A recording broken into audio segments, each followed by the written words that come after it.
बिस्मिल्लाहिर्रहमानिर्रहीम अस्सलाम वालेकुम। मैं हूं आपका मेज़बान माजिद हुसैन हैदरी और आप देख रहे हैं Wajid Ali TV YouTube channel. जी हाँ नाज़रीन ग्रामी, आज हम आपकी मुलाकात करवाने वाले हैं पाकिस्तान के मारूफ आलिम दीन इस्लामिक स्कॉलर। उन्होंने तकरीबन 22 किताबें लिखी अपनी ज़िंदगी में। नाज़रीन, आज हम आपको दिखाएंगे कि उनका लाइफस्टाइल क्या है, उनकी मसरूफियात क्या होती हैं। आज हम पूरा दिन उनके साथ गुजारेंगे। तो नाज़रीन हमारे साथ रहिएगा, आपकी मुलाकात करवाते हैं डॉक्टर गुलाम मुर्तज़ा शमसी साहब से। फानूस बन के जिनकी हिफाजत हुआ करे, फानूस बन के जिसकी हिफाजत हुआ करे, वो शम्मा क्या बुझे जिसे रोशन खुदा करे, वो शम्मा क्या बुझे जिसे रोशन खुदा करे। अब ये खुदा का मामला है।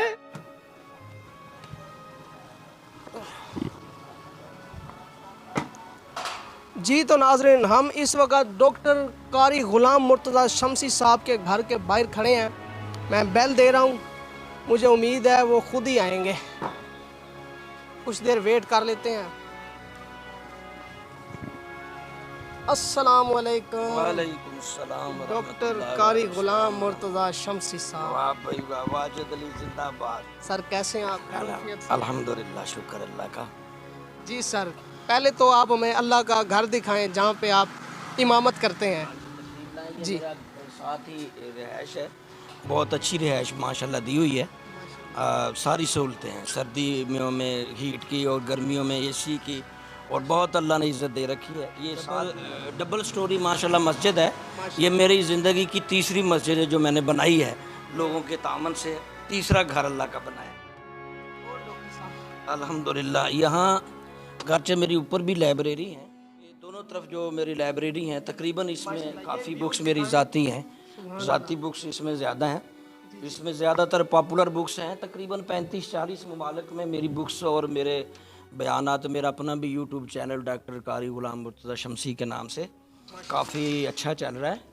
ये मुख्तलिफ बुक्स मैं आपको सिर्फ अभी 2-4 दिखाता हूँ। ये देखें, चिल्ड्रन राइट्स इन इस्लाम आपने लिखी है। अल्हम्दुलिल्लाह, ये बहुत मकबूल है और बड़ी मुल्कों व शहरों में लोग पढ़ते हैं, लाइब्रेरियों में। तकरीबन आपने 22 किताबें लिखी हैं। तकरीबन 18 तो मुकम्मल हैं, तो 4 किताबें लिखी जा चुकी हैं, लेकिन अभी प्रिंट होके मार्केट में नहीं आई। इंशाल्लाह वो जल्दी। डॉक्टर साहब, मेरा पहला सवाल ये है कि आपकी पैदाइश पाकिस्तान के कौन से इलाके में हुई, आपका बचपन कैसे गुजरा और इतनी स्ट्रगल करने के बाद आप इस मुकाम तक कैसे पहुंचे? असल में मेरा वलादत का जो दरिया के किनारे सतलुज मशहूर दरिया है, बस्ती कुंड अहमद तहसील के रोड पक्का, ज़िला लोधरा, वो बहुत पसमानदा इलाका था तब, बिजली वगैरह और बिल्कुल दरिया के किनारे। हमारी खैर ज़मीनें थी, हमारे दादा बहुत दीन के आलिम और दुनियावी तालीम, और वो बहुत बड़े नंबरदार थे इलाके के। फिर वालिद आ गए दादा के बाद, वो भी नंबरदार रहे। अब थोड़े अरसे में वफात पा गए, अल्लाह बख्शिश फरमाए। वो भी दीनदार थे, बाप दादा सब दीनदार हैं।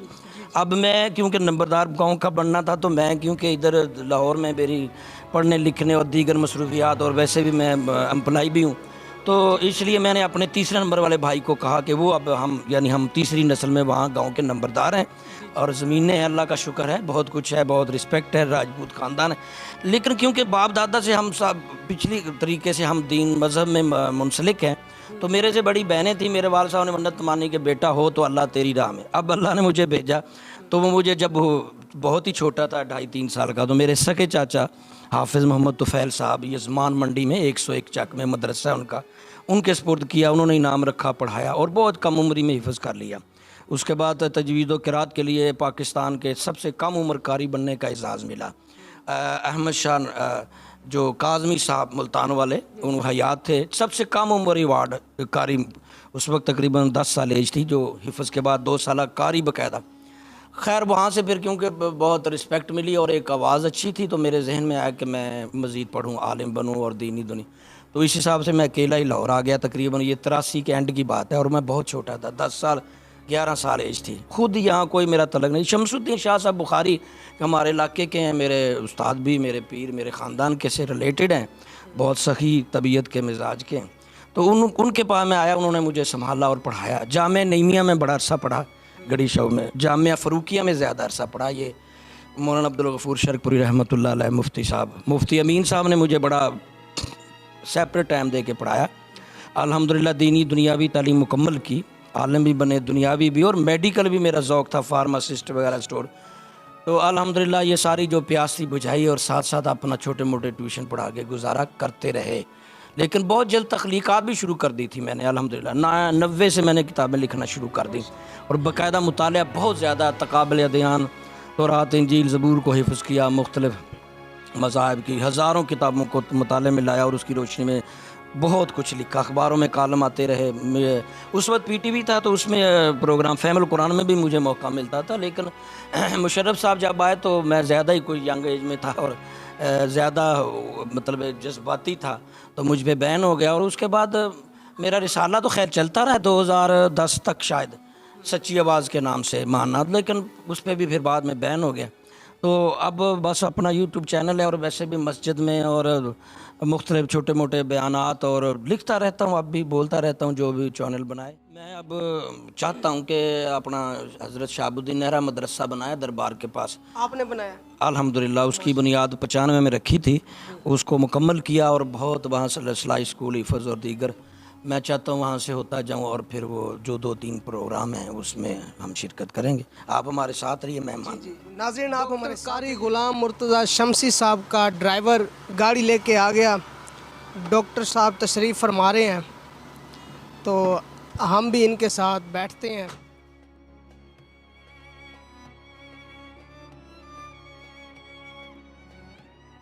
जी डॉक्टर साहब, गाड़ी हमारी स्टार्ट हो चुकी है, तो कोई नसीहत कर दें।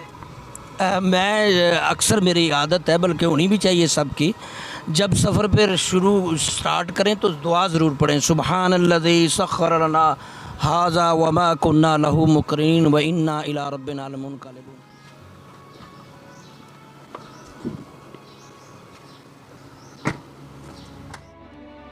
जी तो नाज़रीन, हम इस वक्त जामिया मस्जिद शाह शहाबुद्दीन नेहरा में मौजूद हैं, और डॉक्टर कारी गुलाम मुर्तज़ा शमसी साहब लेकर आए हैं कारी मोहम्मद रमज़ान सईदी साहब से। अस्सलाम वालेकुम सर। वालेकुम सलाम व रहमतुल्लाह। सर कैसे हैं आप? खैरियत से? बिल्कुल ठीक ठाक अल्हम्दुलिल्लाह। इधर आपकी क्या मसरूफियात हो? मुझे यहाँ 21 साल हो गए हैं, तो इमामत है, खिताबत है, तदरीस है, निज़ामत है, सारी जिम्मेदारियाँ जो इदारे की होती हैं अल्हम्दुलिल्लाह। इस मस्जिद में आपको कौन लेके आया? अगर कोई ज़रिया बनता है इंसान, तो डॉक्टर साहब के मुतल्लिक कोई प्यारा सा जुमला बोल। माशा डॉक्टर साहब मेरे बहुत अच्छे बड़े प्यारे दोस्त हैं, मेरे भाई हैं, मेरे सीनियर हैं माशाल्लाह। मेरे से पहले डॉक्टर साहब ही यहाँ थे, और इनकी दुआओं से, मोहब्बत से अल्हम्दुलिल्लाह बड़ी कामयाबी से इदारा जो है अपनी मंजिलें तय कर रहा है। माशाल्लाह 1995 में डॉक्टर गुलाम मुर्तज़ा शमसी साहब ने इस मदरसे और मस्जिद की बुनियाद रखी। जी माशाल्लाह वो बहुत मुश्किल दौर था, जिसमें डॉक्टर साहब ने बड़ी मेहनत से उस वक्त जद्दोजहद की बड़ी दिलेरी से फ़ैसले लिए, और अल्हम्दुलिल्लाह इस इदारे को इस मंजिल तक पहुँचाने में डॉक्टर साहब का बड़ा कलीदी किरदार। जी डॉक्टर साहब, इस मस्जिद की ज़ियारत माशाल्लाह, इसके मुतल्लिक़ बताएं कुछ हमें। ये कैमरा आ गया, तो ये देखो चारों तरफ कैमरा। ये इदारा है ऊपर बच्चियों का, जहाँ 3 असातिज़ा हैं हिफ़्ज़ कराने में, एक दरस निज़ामी, इस तरह 2-3 टीचर्स हैं जो सिलाई कढ़ाई का सिलसिला है। ये 95 में मेरे अभी शादी भी नहीं हुई थी, टीन एज थी, तो मेरे जज्बात थे ये चीज़ें बने, और अल्हम्दुलिल्लाह आज वो रफ्ता रफ्ता मुकम्मल हो गए हैं। और इंतज़ामिया कारी साहब की तो जहद से पाया तकमील की तरफ पढ़ रहे हैं। घर से मैं इतना वक्त नहीं देता, लेकिन कारी मोहम्मद रमज़ान सईदी साहब जब मुझे कॉल करें तो मैं कोशिश करता हूँ यहाँ पहुँचूँ। वैसे भी क्योंकि करीब ही हैं, तो मदरसा असल में छोड़ने की वजह बस वो मैं कुछ फिज़िकली अनफिट और दीगर में है कि यहाँ पे कुदरती तौर पर एक करिश्मा हुआ या मौजज़ा कह लें, तो ये सारी मालूमात हम लेंगे कारी रमज़ान सईदी साहब से। जी सर, ये क्या है? अरसा 2 साल कबल यहाँ पे हमारे नमाजी हैं, उनकी नज़र पड़ी कि मोहम्मद सल्लल्लाहु अलैहि वसल्लम का नाम बिल्कुल वाज़ेह अल्फाज में लिखा हुआ है। तो फिर हमने उस फ़र्श को ऊपर कटिंग करके इसको ऊपर बुलंदी पे लगा दिया है। लोग इसकी ज़ियारत करते हैं। मोहम्मद सल्लल्लाहु अलैहि वसल्लम को बिल्कुल वाज़ेह देखें, सर पे साफ नाम लिखा हुआ है। माशाल्लाह, आपने आशिक रसूल होने का सबूत दिखाया, और बड़ी खुशी हुई हमें। नाज़रीन, आप लोग देख सकते हैं स्क्रीन पर शो हो रहा है वाज़ेह तौर पर मोहम्मद सल्लल्लाहु अलैहि वसल्लम का इसमें ग्रामी लिखा हुआ है। जो किताबों में लिखा हुआ था ना कि कोई जो गुंबद बनाता है उसका नुकसान हो जाता है, बल्कि मुगलिया एक वज़ीर के बारे में लिखा कि उसने 2-3 दफ़ा गुंबद बनाने की कोशिश की तो जितना शाम तक बनता था वो गिर जाता था रात को, और फिर उसको वबाओं ने घेरे। यानी बुज़ुर्ग जो हैं ये गुंबद को पसंद नहीं करते। तो मैंने अपना नैरेटिव चेंज करके ना मुराकबा किया बुज़ुर्गों की बारगाह से, और मैंने इनसे कशफ के ज़रिए, मुराकबे के ज़रिए, इस्तिखारे के ज़रिए मालूम किया। तो गोया मैंने इनसे ये ज़हन बनाया कि बुज़ुर्गों हम आपके लिए नहीं बना रहे, हम अपने लिए बना रहे हैं। ये छत देखें बच्चे, ये छत बनी है, यहाँ साया है, लोग कुरान ख़वानी करते हैं, तिलावत करते हैं, बैठते हैं। अगर ये गुंबद ना होता तो यहाँ बैठना मुश्किल था, धूप थी, बारिश आती थी, बड़ी तंगी थी। तो मैंने ज़हन बनाया बुज़ुर्गों से जो एक दरख्वास्त की कि हम अपने लिए बना रहे हैं, तकलीफ़ें झेलनी पड़ी। तो अल्हम्दुलिल्लाह ये हमारे लिए सदका जारी है। घर जिस वक्त एक कमेटी है और ये सारे हैंडल कर रहे हैं। डॉक्टर साहब ये जो मदरसा है, मस्जिद है और कब्रिस्तान है, बाबा जी की दरबार है, इस सारे ये कितने रकबे पर मुश्तमिल है? ये काफ़ी ज़्यादा रकबा है अल्हम्दुलिल्लाह।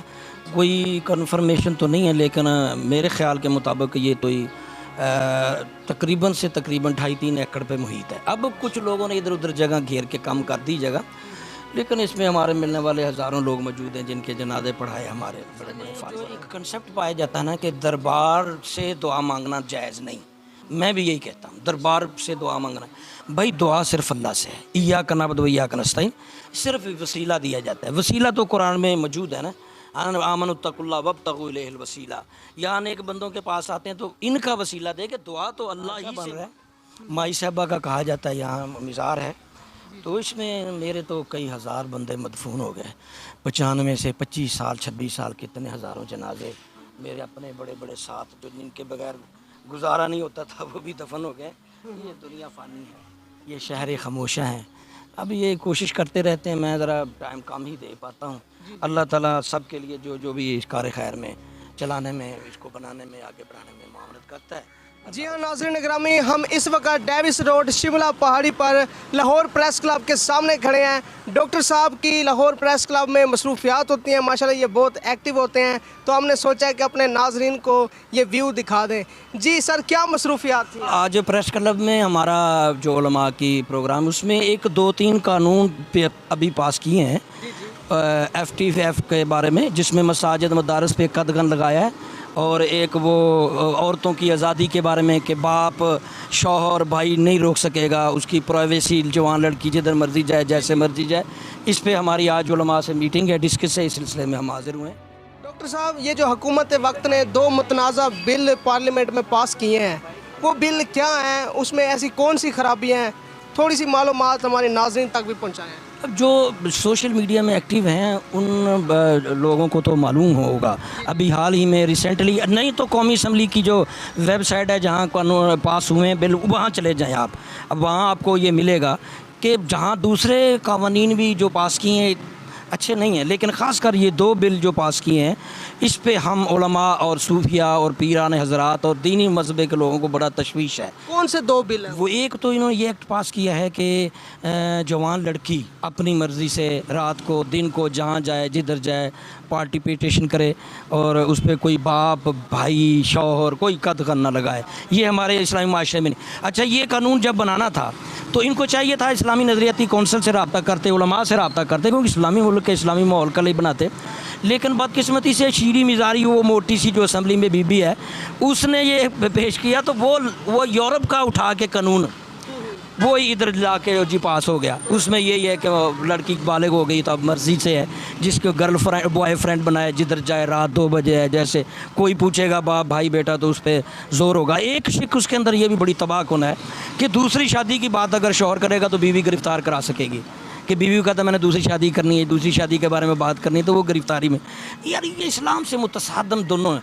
जो दूसरी बात जो मैं कर रहा था वो आगे आप फर्दर है, इसको कैसे देख रहे हैं? हम इंशाल्लाह उलमा मिल के कोशिश करेंगे कि इसको कदर करना है। और सहाफ़ा, क्योंकि मेरा सहाफ़ा से भी तल्लुक़ है, अखबारात में मीडिया में लिखता बोलता हूँ, इसलिए प्रेस क्लब में प्रोग्राम अक्सर मेरे आते जाते रहते हैं। कई साल पहले मैं मिल्लत फाउंडेशन का चेयरमैन भी रहा हूँ। मुझे पाकिस्तानी हुकूमत ने अवार्ड दिया हुआ, प्रेसिडेंट अवार्ड, एक्सीलेंट अवार्ड दिया। मैंने बहुत काम किया यंग एज में।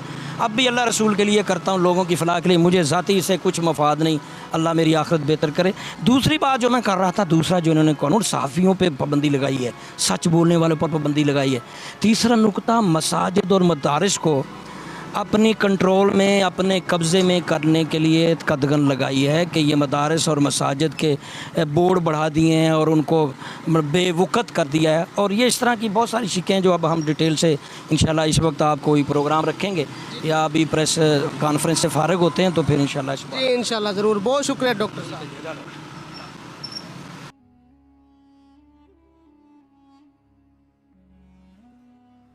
जी हाँ नाज़रीन ग्रामी, डॉक्टर साहब हमें पीसी होटल लेके जा रहे थे तो रास्ते में बाबडा हाउस भी आ गया और ये लेफ़्ट साइड पे देखें ये असम्बली हॉल है। तो डॉक्टर साहब आपसे मैं पूछूंगा कि आपने बाबडा हाउस को क्यों ज्वाइन किया था, आखिर कौन सी ऐसी मजबूरी थी? आप तो माशाल्लाह इतने बड़े स्कॉलर हैं। हाँ बेशक, मेरे पास तकरीबन 3 मदारिस थे, 3 मसाजिद थी, 2 अकेडमी, 1 स्कूल, इतना नेटवर्क था, बहुत कुछ लिखता था। बहरान तब पेश आया जब मुशर्रफ दौर शुरू हुआ। उस मुशर्रफ दौर में क्योंकि मैं ज़्यादा एक्टिव था, मार्शल लॉ के ख़िलाफ़, जमहूरियत पसंदी के हक़ में था, इस्लाम पसंदी के हक़ में था। और फिर मुशर्रफ दौर में उलमा भी शहीद किए गए और जो माहौल बना, दीन को मिटाने की जसारतें की गई, फाशी यानी औरतों के हकूक़ बिल, तो मैंने बहुत लिखा और बहुत बोला इनके ख़िलाफ़ जो इस्लाम से मुतसादम चीज़ें थीं। लाल मस्जिद का वाक़ा भी हुआ। तो इन सारे माहौलों में आकर के ना मैं अरेस्ट हो गया और मैं एक अरसा एजेंसियों की तहवील में रहा, मुख्तलिफ था। किसने गिरफ़्तार करवाया था? एजेंसियों के ज़रिए, क्योंकि मोटिवेशनल था मैं आते ही। फ़हमुल कुरान प्रोग्राम करते थे और भी उस वक्त आम मीडिया तो नहीं था, फ़हमुल कुरान ही था। बाद में ATV में भी गया, मेरे दोस्त वहाँ भी इंजीनियर थे। उसके बाद जब आम मीडिया हुआ तो मैं भी क्योंकि ऑलरेडी चला रहा था, तो तारक अजीज़ साहब से जो हमारे फौत हो गए, अजीज़ शो, तारक अजीज़ शो, उनसे भी तल्लुक़, और भी बहुत से लोग बड़े बड़े सुल्तान राही जैसे, अब हम शफ़क़त महमूद चीमा साहब तो हमारे साथ ही होते हैं, हमारे तो बड़े बड़े लोगों से ले जाते थे, हमारा तल्लुक़ था। तो बोलते भी थे सच जो बोलना होता है, तो लिखते भी थे जो लिखना चाहिए था। तो रिसाला भी मानामा चलता था, अखबारों में कालम आते थे। तो स्पीकरों में 3 मस्जिदें, 3 मदरसे, स्कूल, नेटवर्क था बड़ा और बड़ा स्ट्रॉन्ग, सेहत भी ठीक थी। तो इस तरह एजेंसियों की ज़द में आ गया और मेरा रिसाला बैन हो गया और मैं गिरफ़्तार हो गया। और इस तरह बड़ी 605 में बहुत मुख्तलिफ़ जगह पे, इस थाने में, उस शहर में, उस काफ़ी दगो के बाद, क्योंकि मैं लाहौर शहर के बड़े बड़े जज साहबान या ब्यूरोक्रेट के बच्चे पढ़ाता था, तो इस तरह उनके तामन से मैं रिहा हुआ। तब तक वो मैं 2-3 मदरसे भी 1 बाई 1 करके छोड़ दिए, मदारिस भी छोड़ दी, स्कूल भी। तो इस तरह फिर मैं एक किस्म का एक ही मस्जिद रह गई और एक तन्हाई का शिकार हो गया इस घुटन में। तब ये जनरल जुल्फ़िकार अली खां हाज़िर सरवर जनरल भी थे और बाबडा के चेयरमैन भी थे। उन तक जब मेरी आवाज़ पहुंची, उन्होंने देखा कि ये बच्चा बड़ा काबिल है, तो उन्होंने मुझे कहा कि अपना मेरे बच्चे पोते चेयरमैन हाउस पढ़ा जाया करो। अच्छा। तो मैं खिदमत कर दिया करो। मैंने जाना शुरू कर दिया, उन्होंने बस बाबडा में नाम दे दिया। लेकिन वो उनके जाने के बाद 6-7 साल बाद मुझे पता लगा कि मैं बाकायदा बाबडा के मुलाजमे में हूँ। लेकिन उन्होंने कोशिश की थी बाबडा हाउस में ख़तीब में लगाने की, शादरा में और जगह भी वो कोशिश करते कि आप बाबडा के ख़तीब बने। तो मैं इस चीज़ को पसंद नहीं करता। बाबडा हाउस का ख़तीब बना रहे थे, इमाम और ख़तीब, तो आपने इनकार क्यों कर दिया था? मैं असल में सरकारी ख़तीब बनना शुरू से पसंद नहीं करता। बोलने में, लिखने में मैं आज़ाद मिनश हूँ। क्या वजूहात क्या हैं? मेरी बचपन से आदत है, मैं आज़ादी से लिखता बोलता हूँ, जो सही है सही कहता हूँ, गलत है गलत कहता हूँ। और मौजूदा दौर क्या, पिछला भी दौर देख लें, लोगों को ज़बरदस्ती अपने आइडियल, अपनी बात को मनवाने का हुकूमत के अंदर ज़ोर रहता है। जिस मैनेज की हुकूमत, ख़ासकर एस्टेब्लिशमेंट की हुकूमत आती है, तो वो मनवाते हैं कि हमारी ही मानी जाए और कुछ ना मानी जाए। तो इसलिए ख़तीब सरकारी बनने का वाज़ेह मकसद है कि उनकी मर्ज़ी की लिखी हुई तकरीर होगी, अपनी मर्ज़ी का कुछ नहीं कहेंगे। और मैं तो फिसल जाता हूँ, सच बोल जाता हूँ। और इस सच बोलने के बाद आज मैं 12 जेलों में भी गया थान में, तो इससे फिर मेरी नौकरी भी जाती, मैं भी जलील होता। बेहतर था मस्जिद प्राइवेट ही ठीक है, आज़ाद हूँ मैं उधर भी। तो इधर दफ्तर में सुबह ऐसे लिखने पढ़ने में जो भी मुझसे काम लिया जाता वो, तो माशाल्लाह ये, क्योंकि जगह भी कुछ लुक वाली थी, जनरल साहब ने मुझे कॉल की आ जाओ, मैं आ गया। तो अपर माल पे उनका चेयरमैन हाउस है, ऑफिसर कॉलोनी, वहाँ सारे अच्छे अच्छे ऑफिसर लोग पढ़ते थे। तो यहाँ भी खूबसूरत लुक है, ये बाबडा हाउस है, असम्बली है, पंजाब असम्बली है, हाल है, यहाँ चिड़ियाघर है और बहुत बड़ा मुकाम है। मेरे यहाँ काफ़ी दोस्त हैं। तो इस तरह भी मैं दीन का काम कर रहा हूँ। तो बहरहाल मैं कभी बहुत ज़्यादा एहसास कंपनी में शिकार होता हूँ कि काश मैं जॉब ना करता। वो मेरे मदरसे और सेटअप दीन का चलता ही रहता, वो मेरा फ़ैसला ठीक नहीं था, यंग था ना, लेकिन वो दबाव था गवर्नमेंट का, अदारों का, जिससे मैं नजर यानी कि जवानी का जो फैसला किया था अब पछता रहे हैं। आ रहा हूँ। अगर वो 3 मदरसे, मस्जिदें, स्कूल बाकी रहते तो आज शायद मैं बहुत ही आगे होता। अब मैं महदूद हो गया हूँ, सुबह दफ्तर जाओ आ जाओ, फिर मस्जिद का बस एक मस्जिद या जो भी बहरहाल मसरूफियात बहुत ज़्यादा हैं आपकी, लिखने और आजकल तो बहुत ज़्यादा बढ़ गई हैं आपकी। बस वो क्योंकि पुराने ओल्ड इज़ गोल्ड।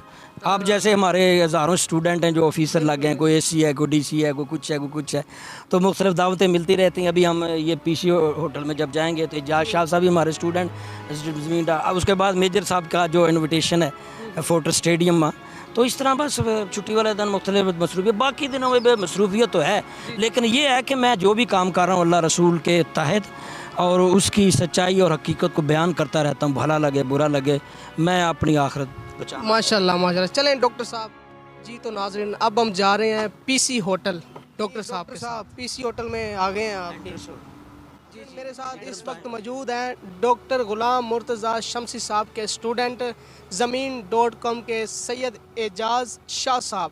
अस्सलाम वालेकुम भाईजान। वालेकुम सलाम, क्या हाल है सर? अल्हम्दुलिल्लाह, आप कैसे हैं? शुक्र अल्लाह पाक का। जी सर, डॉक्टर साहब को कैसे प्रोटोकॉल दे रहे हैं आप? डॉक्टर साहब से जी हमारी दिली वो है, और डॉक्टर साहब माशाल्लाह बहुत अच्छा काम कर रहे हैं, दीन की खिदमत कर रहे हैं, तो डॉक्टर साहब से हमारा जो दिली रिश्ता है, इसलिए आज हमने डॉक्टर साहब को पीसी होटल में इनवाइट किया है। माशाल्लाह माशाल्लाह। जी डॉक्टर साहब, इनके मुताल्लिक हाँ जी, ये सैयद साथ लगता है तो सैयद का माना सरदार है, तो हमारे सरदार हैं। वैसे तो मेरी रात दिन की जो मसरूफियत है आपको भी पता है, सुबह से रात तक, लेकिन आज मैंने इनसे प्रोमिस किया था कि मैं ज़रूर आऊँगा। वैसे ज़मीन.com का पिछले 2 रोज़ से काम चल रहा है, आज भी है पीसी होटल में, बड़ा इनका बड़ा पॉपुलर है ज़मीन.com। जो ये एज ए मैनेजर हैं या काम कर रहे हैं बहुत ज़्यादा, तो इनको शदीद ख्वाहिश, बार बार मैंने कहा शाह साहब हैं, सरदार हैं, क्या पता इनकी मुलाकात से हमें भी फ़ायदा हो, कुछ इनको भी कोई फ़ायदा मिल जाए, तो हमने ये दावत कबूल कर ली है। अभी हम ये पीसी में एंट्रेंस हो गए, इन्होंने हमारा इस्तकबाल किया, इनके साथ हाल में 2 मिनट देते हैं, फिर इनसे इंशाल्लाह इजाज़त लेंगे। ठीक, हमारे साथ रहिएगा नाज़रीन, आगे के मनाजिर भी आपको .com के डायरेक्टर हैं, वो मौजूद हैं। जी डॉक्टर साहब, आप कल्चरल हॉल के बाहर आ गए हैं, तो अब आगे का क्या लाजम वाला है? ये हमारी गाड़ी आ रही है इंशाल्लाह। इसके बाद हमने अपना fort stadium, major Mohammad Ejaz Sindhu साहब जो फोर्ट स्टेडियम में है, उनके हमारी दोपहर का खाना है, उनके साथ डिस्पेंसरी के मामले में डिस्कशन है, वेलफेयर के मामले में, और उनके साथ डिस्कशन है। अभी हम आप भी चलें, खाना दोपहर का उधर खाएंगे फोर्ट स्टेडियम में, और उनके साथ डिस्पेंसरी वगैरह कुछ और वेलफेयर कामों के बारे में डिस्कशन है। उसके बाद देखते हैं जो अल्लाह को मंजूर होगा इंशाल्लाह। चलें सर, ठीक है।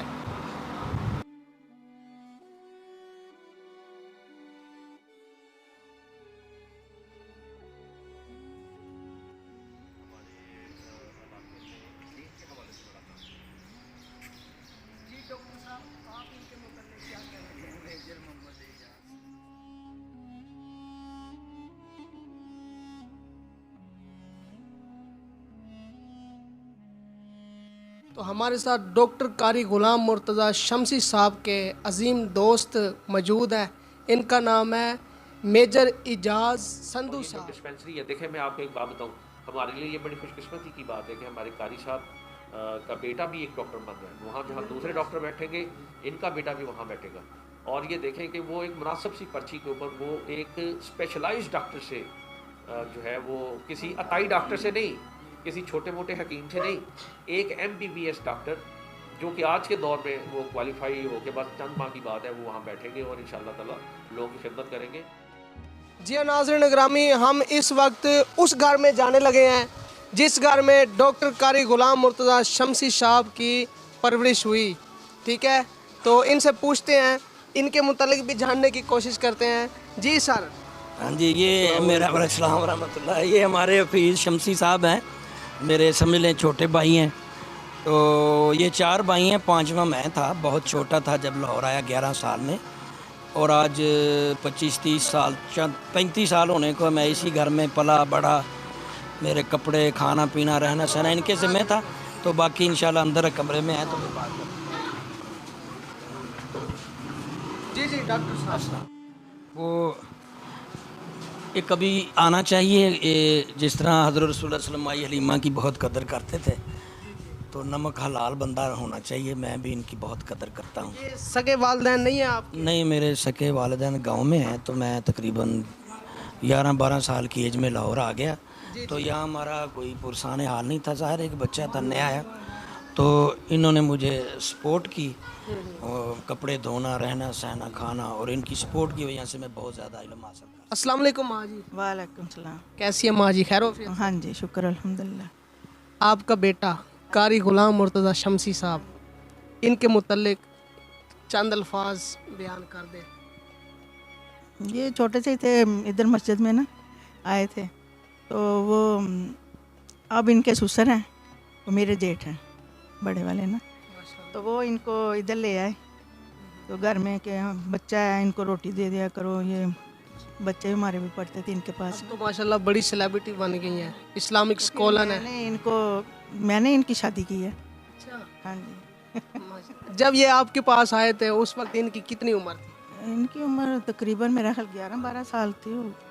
हाँ जी, इतने छोटे थे। वैसे भी कद जसामत भी बिल्कुल भी कमज़ोर से, पतले दुबले से ऐसे थे। तो आपके हस्बैंड ने, आपके बच्चों ने कोई एतराज़ नहीं? नहीं नहीं, मेरे मियाँ ना, मतलब उनकी मर्ज़ी ना होती तो मेरी तो क्या ज़रूरत थी कि मैं इनको अपने पास रखती। जब उनकी रजामंदी, मेरी सास भी थी उस वक्त। हाँ, वो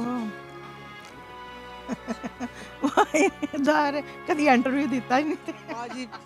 ਸਾਡੇ ਕੋਲ ਰਹਿਣੇ ਅੱਛੇ ਰਹਿਣੇ ਤੇ ਜ਼ਾਹਿਰ ਅਸੀਂ ਵੀ ਬੱਚਿਆਂ ਤਰ੍ਹਾਂ ਰੱਖਿਆ, ਵਰਨਾ ਅਗਰ ਨਾ ਸਹੀ ਹੁੰਦੇ ਤੇ ਫਿਰ ਮੈਨੂੰ ਤੇ ਆਪਣੇ ਬੱਚਿਆਂ ਨਾਲੋਂ ਵੀ ਜ਼ਿਆਦਾ ਅਜ਼ੀਜ਼ ਸੀ। ਇਸ ਤਰ੍ਹਾਂ ਰੱਖਿਆ ਹੈ ਕਿ आपकी माशाल्लाह बहुत तारीफें करते हैं और बड़ी रिस्पेक्ट करते हैं आपकी।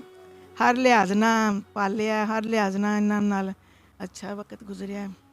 ਫਿਰ ਮੈਂ ਹੀ ਇਹਨਾਂ ਦੀ ਗਾਰੰਟੀ ਦਿੱਤੀ ਹੈ ਤੇ ਆਪਣੇ ਜੇਠ ਕੋਲੋਂ ਰਿਸ਼ਤਾ ਲਿਆ, ਤੇ ਮੇਰੀ ਤੇ ਬੇਟੀ ਕੋਈ ਨਹੀਂ ਹੈਗੀ, ਤੇ ਮੈਂ ਉਹਨਾਂ ਨੂੰ ਫਿਰ ਮੇਰੇ ਮੀਆਂ ਨੇ ਆਪਣੇ ਭਾਈ ਨੂੰ ਪੁੱਛਿਆ ਸੀ, ਤੇ ਉਹ ਫਿਰ ਐਗਰੀ ਹੋ ਗਏ। अच्छा माँ जी, ਅੱਜ-ਕੱਲ ਕੁਝ ਐਸੇ ਲੋਕ ਨੇ, ਸਗੀਆਂ ਮਾਵਾਂ ਆਪਣੀ ਔਲਾਦ ਦੇ ਨਾਲ ਮੁਹੱਬਤ ਨਹੀਂ ਕਰਦੀਆਂ, ਉਹ ਮਾਂ ਦੀ ਮਮਤਾ ਨਹੀਂ ਆ ਉਹਨਾਂ ਦੇ ਵਿੱਚ, ਤੇ ਉਹਨਾਂ ਮਾਵਾਂ ਨੂੰ ਕੋਈ ਪੈਗਾਮ ਦਿੰਦੇ ਹੋ? ਇਹ ਡਾਕਟਰ ਸਾਹਿਬ ਨਾ ਤੁਹਾਡਾ ਬੇਟਾ ਸੀ ਨਾ ਕੁਝ ਲੱਗਦਾ ਦੂਸਰੇ ਸੀ ਨਾ, ਇਹ ਮੇਰੇ ਆਪਣੇ ਬੱਚੇ ਵੀ ਨੇ, ਮੇਰੀਆਂ ਇਸ ਵਕਤ 4 ਬਹੂਆਂ ਨੇ, ਇਕੱਠੇ ਰਹਿ ਰਹੇ, ਇੱਕ ਜਗ੍ਹਾ ਤੇ ਪੱਕਦਾ ਹੈ, ਇੱਕ ਜਗ੍ਹਾ ਤੇ ਸਾਰਾ ਨਿਜ਼ਾਮ ਸਾਡੇ 'ਚ ਇਤਫਾਕ ਹੈ। ਤੁਸੀਂ ਬਾਹਰ ਵੇਖੋ, ਇੱਕ ਨੌਂ ਨਹੀਂ ਕੋਈ ਰੱਖਦਾ, ਇੱਕ ਬਹੂ ਜਿਹੜੀ ਰੱਖਣੀ ਬੜੀ ਮੁਸ਼ਕਲ ਹੈ। ਮੇਰੀਆਂ 4 ਬਹੂਆਂ ਇਸ ਘਰ 'ਚ, ਇੰਨਾ ਛੋਟਾ, ਪੰਜਵੀਂ ਇਹਨਾਂ ਦੀ, ਚਲੋ ਉਹ ਤੇ ਬਾਹਰ ਰਹਿੰਦੀ ਹੈ, ਉਹ ਵਿੱਚ ਤੇ ਨਹੀਂ ਰਹਿੰਦੀ, ਉਹ ਤੇ ਮੇਰੀ ਬੇਟੀ ਵੀ ਹੈ, ਤੇ ਉਹ ਜ਼ਾਹਰ ਜੇਠ ਦੀ ਬੇਟੀ, ਤੇ ਅਸੀਂ ਇਕੱਠੇ ਹੀ ਬੇਟੀਆਂ ਤਰ੍ਹਾਂ ਹੀ ਸਲੂਕ ਹੈ ਉਹਦੇ ਨਾਲ। ਤੇ ਕੱਲ ਵੀ ਅਸੀਂ ਗਏ ਸਾਂ ਆਊਟਿੰਗ ਤੇ, एक साथ गुजारा है। आइए नाज़रीन, इनसे बात करते हैं। अस्सलाम वालेकुम सर। वालेकुम अस्सलाम वरहमतुल्लाह। सर कैसे हैं? खैरोफियत से? जी अल्हम्दुलिल्लाह, अल्लाह पाक का एहसान है। अच्छा, डॉक्टर कारी गुलाम मुर्तज़ा शमसी साहब, जो कि अब माशाल्लाह इस्लामिक स्कॉलर हैं, बड़ा उनका नाम है पूरे पाकिस्तान में, और उनके हज़ारों लाखों शागिर्द हैं, मुरीदैन हैं, तो उनके मुतल्लिक कोई ख़ास जुमला, प्यारा सा जुमला बोल दें। ये जी बड़ी प्यारी शख्सियत है, प्यार करने वाले हैं। हमारा बचपन जवानी इकट्ठे गुजरी है, मैट्रिक हमने तकरीबन इकट्ठे किया, उसके बाद ये मशहूर हो गए हैं, ठीक है ना जी, और हम अपने ज़िंदगी के मामलात में मसरूफ़ हैं। इनका लगाव क्योंकि मज़हब के साथ ज़्यादा है, वाबस्तगी है। मस्जिद के ये इमाम व ख़तीब हैं, उसके अलावा ये एक रिसाला भी चला रहे हैं, और तालीम व ताल्लुम तदरीस के साथ इनका बड़ा गहरा ताल्लुक़ है, और इनकी बड़ी रिसर्च है, रिसर्च करते रहते हैं, और सोशल मीडिया में भी माशाल्लाह काफ़ी इन है। अल्लाह पाक इनको मज़ीद इज़्ज़तें और अज़मतें अता फ़रमाए। हमारे ये मोहतरम हैं, हमारे सरपरस्त हैं, हमने इकट्ठा ही एक तंजीम बज़्म शमसिया के नाम से चलाई, और उसको काफ़ी उरूज मिल गया अल्हम्दुलिल्लाह। अब भी वो चल रही है अल्लाह के फ़ज़ल व करम से और मुर्शिद करीम की दुआओं से। उस तंजीम में हम बच्चों का मुकाबला नातिया, तकरीरी और किरात का करवाया करते थे, तो अब भी वो सिलसिला चल रहा है अल्हम्दुलिल्लाह। महाना महफिल होती है। ये आपकी लाइफ में कैसे ऐड हुए? क्या कोई बहाना बना? कैसे ये सब हो गया? जी, ये हमारे मोहल्ले की मस्जिद में बतौर इमाम मुकर्रर किए गए। बिल्कुल इनकी नौजवानी थी, लड़कपन था, तकरीबन 14-15 साल की इनकी उम्र थी। उस वक़्त से इनके साथ हमारा ताल्लुक़ है, हमारे घर में इनका आना जाना। हमें बतौर मुअल्लिम के ये कुरान पाक पढ़ाने के लिए मस्जिद में हम इनके पास पढ़ने के लिए भी जाते थे। फिर घर से इनका ताल्लुक़ हो गया, हमारे घर में आना जाना हो गया, फिर और ज़्यादा गहरा ताल्लुक़ हो गया और वक्त गुज़रने के साथ साथ ये ताल्लुक़ बढ़ता गया और इंशाअल्लाह ये क़यामत तक कायम रहे। अच्छा, जब से ये आपकी लाइफ में ऐड हुए हैं, इनके साथ रिलेशन आपका कायम हुआ है, तो आपकी लाइफ में कौन कौन सी तब्दीलियाँ रूनमा हुई हैं? देखें जी, ये तब्दीली तो आपको मेरे चेहरे से नज़र आ रही है, ठीक है ना जी। ये बात है कि जब बंदा किसी मजहबी रुझान रखने वाले के साथ ताल्लुक़ कायम कर लेता है तो फिर उसकी दुनिया भी समझ जाती है, आखिरत भी समझ जाती है। दुनिया में क्योंकि डॉक्टर साहब की ज़बानी। जी सर, क्या महसूस कर रहे हैं? आज अल्हम्दुलिल्लाह सुकून महसूस कर रहे हैं। जहाँ बचपन गुजरी हो या काफ़ी अरसा गुजरा हो, बंदा जब वहाँ आता है तो राहत फील करता है। तो लाहौर में गर्चे मेरे इस वक्त तो लाखों में लोग मानने वाले हैं, लेकिन जहाँ बड़ी बड़ी बंगलों कोठियों में मधु होता हूँ, जाता हूँ, जो राहत इस छोटे से घर में आकर फील होती है ना, वो किसी घर में नहीं होती। असली घर जो हमारा आबाई इलाका है, मेरी वालिदा हयात है, अल्लाह उनको सेहत दे। वालिद साहब बहुत नेक थे, अल्लाह को प्यारे हो गए। 6 भाई हम 4, वहाँ भी जाते हैं तो बड़ी राहत होती है। उसके बाद अगर कहीं राहत मिलती है तो ये लाहौर गली नंबर 13 सिंहपुरा में सुकून मिलता है। यहाँ जब आते हैं ना, ऐसे जहन से ना सारा टेंशन उतर जाती है, ऐसे लगता है कि अब कोई भी टेंशन नहीं है, हमें यहाँ राहत फील करते हैं। बहुत छोटे थे जब यहाँ आए, कपड़े धोने का मसला होता है छोटे बच्चे को, इस्त्री करने का, खाने का, तो यहाँ क्योंकि ये छोटी सी मस्जिद, या नमाजी तो थे ही नहीं, तो बस इसको वैसे आबाद करने के लिए हज़रत क़िबला शमसुद्दीन शाह साहब बुखारी दामत बरक़ात मुलालिया की बारगाह में कुछ लोग यहाँ से गए कि मस्जिद गैरबाद है, छोटी सी है, उसको चलो अजान ही होती रहेगी, कोई बच्चे पढ़ लेंगे, तो उन्होंने मुझे यहाँ ड्यूटी लगाई। बहुत कम सिन था, मेरे पीछे नमाज भी नहीं होती थी, यानी फ़र्ज़ नमाज पढ़ाना जुम्मा तो नहीं चलता था। खैर मैंने भी इधर आके सपारा पढ़ाना शुरू किया तो काफ़ी इलाके के सैकड़ों लोग ऐसा ऐसा पढ़ाने का भी बड़ा जज्बा था, तलावत भी अच्छी थी। तो ये 4 भाई हैं, हफीज़ साहब और दूसरे नंबर पे वहीद साहब, तीसरे पे नईम साहब, चौथे पे हाफिज़ अदील साहब। तो ये भी उसी तरह पढ़ते थे। इनकी दादी बहुत नेक थी, खाना कभी कभार इधर से जाता, ऐसा ऐसा मेरे कपड़े भी धोना। अब हमारा इतना पक्का रिश्ता हो गया, ये 84-85 की बात है। आज अंदाज़ा लगा लें कि इस बात को अगर 84 को काउंट करें, 16 और भी 36 साल हो गए हैं। डॉक्टर नाज़रीन, जैसा कि आप लोगों ने देखा, हमने आज सारा दिन डॉक्टर कारी गुलाम मुर्तज़ा शमसी साहब के साथ गुजारा। इन्होंने बहुत सी किताबें लिखी हैं, तो मैं इनसे पूछूंगा, आप लोगों की औलाद की अच्छी तरबियत करते हैं, तो अपनी औलाद की आप कैसी तरबियत करते हैं? जी डॉक्टर साहब। हाँ जी, अल्हम्दुलिल्लाह मैंने बच्चों के बारे में चिल्ड्रन राइट्स इन इस्लाम, कि इस्लाम में बच्चों के जो राइट्स हैं उस पर, एक बच्चा पैदा होने से लेकर जब वो माँ के पेट में जाता है, वहाँ से लेकर जवान होने तक पूरी हिस्ट्री लिखी। 200 से ज़ायद सफ़ात की किताब है। उसमें मैंने बच्चों के नफ्सियात और उसकी तालीम और तरबियत, मुझे अल्लाह पाक ने 3 बेटे और 1 बेटी से नवाजा है, तो ज़ाहिर है जब लोगों के बच्चों की तरबियत और हज़ारों स्टूडेंट दीनी रुझानात और इस तरह की किताबें, लिटरेचर बहुत लिखे हैं, तो अपने भी ख्याल रखना चाहिए, पहले अपने फिर बाद में। तो मैंने अल्हम्दुलिल्लाह, बड़ा बेटा मेरा भी वो मस्जिद में नमाज के लिए गया है, वो MBBS डॉक्टर हैं, तकरीबन 1-2 साल में मुकम्मल हो जाएंगे, 2 साल बाकी हैं माशाल्लाह। उसके साथ वो आलिम भी, दरस निज़ामी भी मुकम्मल कर लें, तो और नमाज भी पढ़ा, यानी एक बेहतरीन जनरल फिजिशियन डॉक्टर भी बन रहा है अनकरीब 1-2 सालों में, और आलिम दीन भी। दूसरे नंबर पर है अहमद मुर्तज़ा, वो अभी 2nd ईयर में है। इसके साथ साथ वो मेरे जितने भी YouTube चैनल या दीनी क्लिप्स हैं या दीनी मामलात हैं वो सारे हैंडल करता है, 2nd ईयर में है। अब वो कंप्यूटर मास्टर है और इस तरह वो भी अल्हम्दुलिल्लाह मस्जिद के मामला सारे डील करता है, नमाज भी पढ़ता है। ये साद मुर्तज़ा, ये 10 में है, इसने अभी अम्मा के पेपर दिए, यानी पहला स्टेप आलम वाला, और मस्जिद की सफाई देखभाल, बच्चों को सबक देना, और साथ 10वीं के पेपर, यानी दीन भी दे रहे हैं और दुनिया भी। 4थे नंबर पे बच्ची है, अभी इसने 8 क्लास में A ग्रेड नंबर लिए हैं, वो टॉपर है। इसको भी इंशाल्लाह, यानी बच्चों को आलम दीन भी सिखा रहे हैं और दुनिया के भी टॉप का इल्म।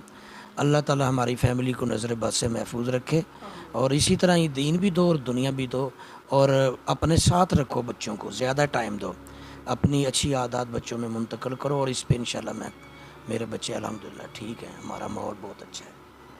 अच्छा डॉक्टर साहब, जैसा कि आपको मालूम है, औलाद एक सदका जारिया होती है। जब वालिदैन इस दुनिया फ़ानी से इंतकाल कर जाते हैं तो अगर उनकी औलाद अच्छा काम करती है तो सदका जारिया की नियत सवाब भी मिलता रहता है वालिदैन को। तो अमीर ज़ादों की बिगड़ी औलाद जो अपने बच्चों की अच्छी तरबियत नहीं करते, परवरिश नहीं करते, तो उनके हवाले से कोई अपना अहम बयान जारी करें, उनको कोई ख़ास पैगाम दें, बच्चों की तरबियत कैसे करनी चाहिए। सबसे पहले छोटा दरख्त जब लगाते हैं ना, छोटा पौधा अगर वो टेढ़ा लगा दें तो वो टेढ़ा ही उगता जाएगा, अगर उसको सीधा लगाएंगे वो सीधा उगेगा। कोई भी बच्चा पैदाइशी तौर पर आपने उसको फोकस करना है, बल्कि माँ के पेट से फोकस करना है। माँ अगर कुरान पढ़ने वाली तबलीग दीन पसंद होगी तो वो बच्चे पेट में उस पर असर होगा, और वो जब बाहर आए तो ये ना समझें कि ये बोल नहीं सकता, ये समझ नहीं सकता, बच्चा है बच्चा है। बच्चे बहुत कैमरा हैं, वॉच करते हैं, हर बात को देखते हैं, सुनते हैं। और उसी तरह पठान बच्चे को कभी पठानी नहीं सिखाई जाती, खुद ही घर वालों से सुन सुन के। अंग्रेज़ का बच्चा खुद अंग्रेज़ी, पंजाबी का तो जो छोटे से छोटा बच्चा भी है ना, एक दिन का भी है ना, आप उसको नज़रअंदाज ना करें। वो आपको वॉच कर रहा है, आपकी एक्टिविटीज़, आपका हंसना रोना, आपका लड़ना झगड़ना, आपकी बूदबाश। तो आपके जो बच्चे बिगड़ते हैं आपकी वजह से बिगड़ते हैं, ये आप ही की गलती है। आप शुरू से अगर बच्चे को ठीक रखते तो आज वो टेढ़ा ना होता। आप बच्चे की एक्टिविटीज़ पे नज़र रखें। मैं इतना ज़्यादा मसरूफ़ रहता हूँ, ऑफिशियली काम और ज़्यादा, इसके बावजूद बच्चों पे फोकस रखता हूँ। मुझे जिस वक्त भी कोई पूछे तेरा बच्चा कहाँ है, मैं बता सकता हूँ, पूछे बगैर नहीं जाते।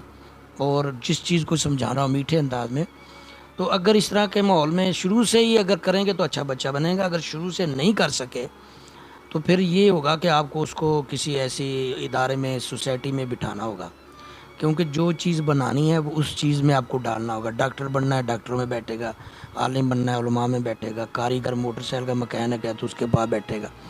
तो आप अगर बुरे बच्चे को अच्छा बनाना है, पहले तो गलती कि शुरू से ही आपने उस पर तवज्जो नहीं दी। अब बढ़ाओगे, अब इसको आप नहीं ठीक कर सकते। अब इसके लिए यही तरीका है, इसको अच्छी हॉस्टल, ऐसा मजहबी इदारे हैं, जब इस्लामी है जमा और भी इदारे हैं, वहाँ ऐसे इदारा ढूंढें जिसमें उनके बूदबाश, जिस तरह भी कैडेट कॉलेज है, तो वो फिर उस माहौल में जाके साल 2 साल 4 साल रहेगा तो फिर तब्दीली आ सकती है। जी नाजरीन, हमने आज संडे का दिन डॉक्टर ग़ुलाम मुर्तज़ा शमसी साहब के साथ गुजारा और इनकी ज़ाती ज़िंदगी आपके साथ शेयर की है। इस शख्सियत के मुतल्लिक एक प्यारा सा जुमला कमेंट सेक्शन में लाजमी लिखेगा। मुझे दीजिए इजाज़त, अपना ख्याल रखिएगा। देखते रहें वाजिद अली टीवी। अल्लाह निगहबान।